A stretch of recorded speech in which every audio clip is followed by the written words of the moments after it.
What's up everybody, this is Reese here from C Manga and welcome to my review of AD Chapter 76, Prison's Counterattack 5. So you know what, Owl Eyes, this guy is a friggin' beast. He's just disgusting the way they show him off in this chapter. But yeah, anyway, beginning of this chapter is obviously Jin and Kakuta. They're obviously making their way down the guards tunnel now. They're finally beginning to close in on Owl Eyes, which is like bloody hell about time.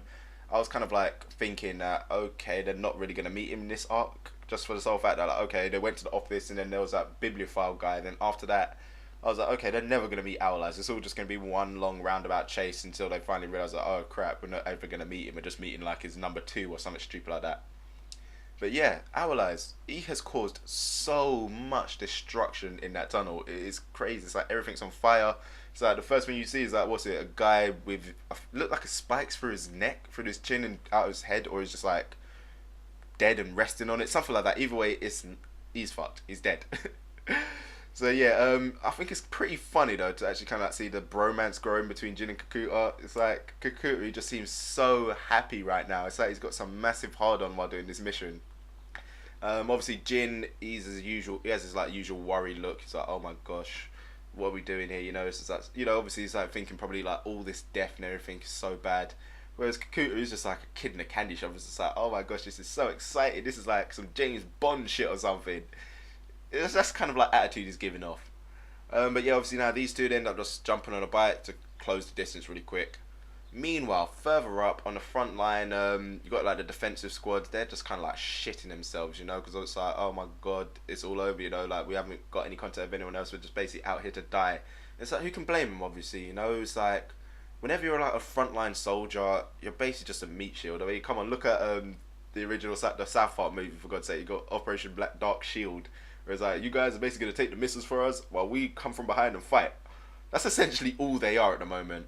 And yeah, obviously second they saw Owl Eyes now, all you just see is one airblade slash. It's all over. All them guys were taken out. Even like a couple tanks got taken out. It's like, Jesus Christ. This is why I was saying that Owl Eyes is such a beast. He was nowhere. He wasn't even that close to him, and he just took them all out like they were nothing. It's kind of sad though when you actually think about it. It's like, obviously you got that young looking dude. He's there like obviously having his big freak out. He's talking about like he's being discharged soon. His wife just had a child. And it's like, damn, he's never gonna see them ever again because obviously he got sliced up.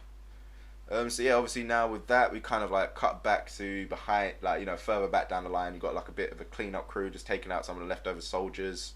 After obviously Owl Eyes has just powered through.